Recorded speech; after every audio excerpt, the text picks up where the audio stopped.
Namaskar. Today I am going to deliberate upon the difference between ordinary life and spiritual life. Because especially these days, it's almost become a fashion to be associated with some kind of a spiritual group or a guru or an ashram or a mission or a pilgrim group. Even not only my friends, even their kids. Kids are not really kids, but kind of in their middle ages. They also say, Auntie, I have on this Friday, my Guruji is going to talk about his own special. He's going to take his own special session and talk about his own deeper experiences. Or on Wednesday at 5 p.m. There is this satsang and so on and so forth. It's almost, they almost feel proud to declare that I belong to some kind of a spiritual wing in the society, so to say. Now, to a certain extent, it's very nice. It's good. I should rather think, they do the practice of asanas, meditations, and whatever, They go to retreats, and recently I heard about a retreat called Liberation Retreat. I wonder what it is going to liberate us from. Nonetheless, it's a liberation retreat. Peace and tranquility in 7 days. Perfect health in 4 days. So and so. Everything is a pill that's being given to you. Kind of, fast food. Somewhat like that. As fast as possible. Like dieting. In 7 days you can lose 12 kgs. Somewhat of that sort, They think spirituality is one of such things. Everything is very good, but what happens in that, as you all know, I don't need to say, that these things do not translate in our life, in our real life, Beyond a week or two, you go to a retreat and come back and then you say, oh yeah, I had such a peace. My God, I experienced this, I went into other worlds, outer worlds, inner worlds, invisible worlds, this. All these remain for 10 days, 15 days. Nothing more than that.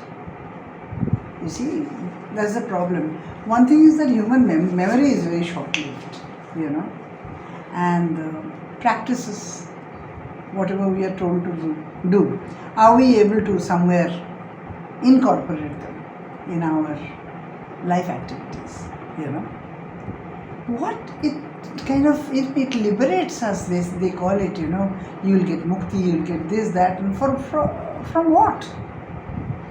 Does it give us a reaction-free life? Does it make us free from anger? Does it make us free from jealousy? Does it give us love for all? These workshops and seminars are good, but they are not life-changing, as we all understand, right? Now, one of the reasons that we have to understand is that because our ordinary life is what? Our ordinary life always has an outward quest. Outward quest for material possessions, for outer relationships in family and friends and society at large. And what is it guided by? What is our outer life guided by? Our outer life is guided by our ego, our desires, need for name and fame, and our 5 senses of touching, hearing, smelling, sight, etc., etc. And I must say, and you will all agree with me, that we are all happy living the way we live. Living pretty happily that way. But then at the same time, if you go a little bit deep into life, you will see that where there is happiness, there is also a lot of sadness and dejections, depressions, and so on and so forth. Where there is praise and appeasement, there is blame and accusation too. So our full life is dotted with these dualities.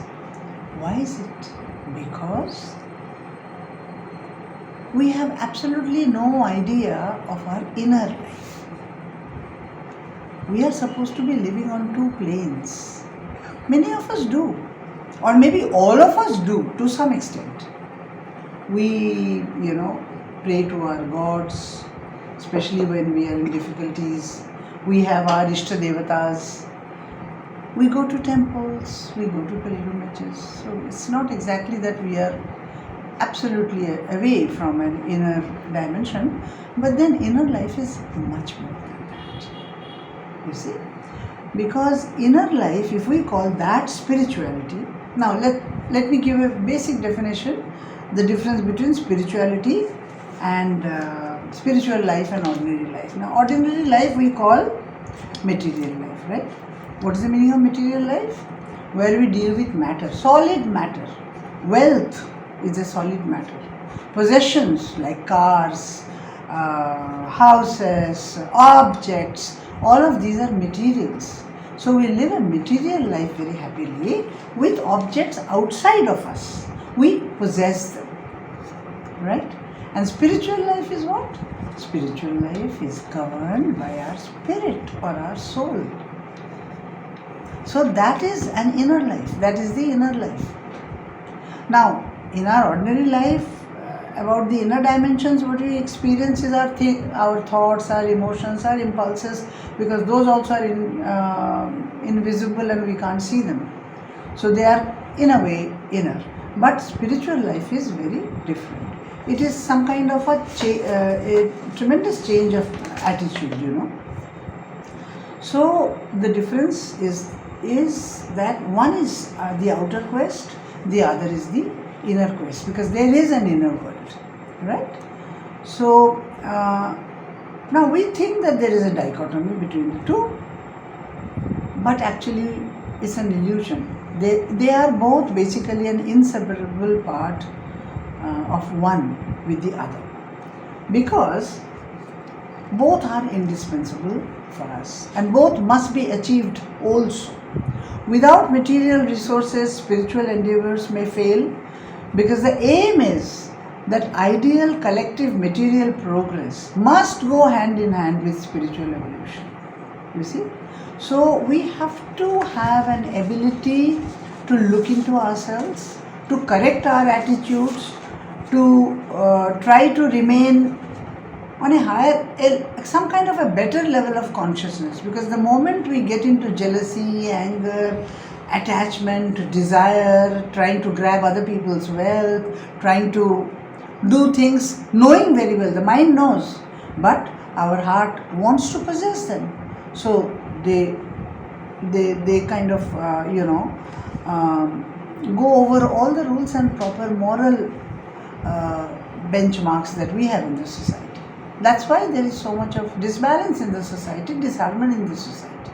And another thing, let me tell you, is that running after material possessions, what happens is that it creates a kind of a void within us.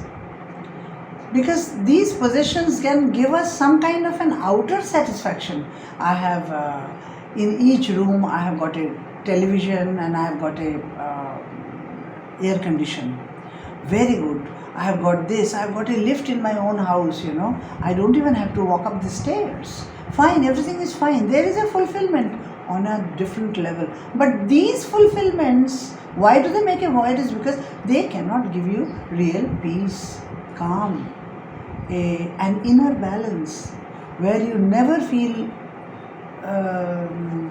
bad about other people possessing this or that. No jealousy comes into you. You always like to have harmony with others. You always want to understand others in the right spirit.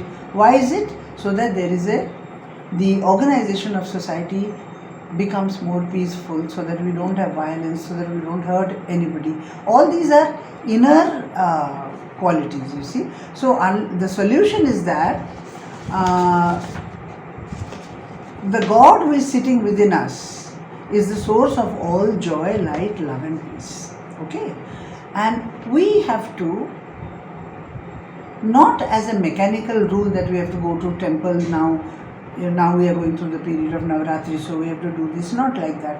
God should become a part of our inner life, our life itself.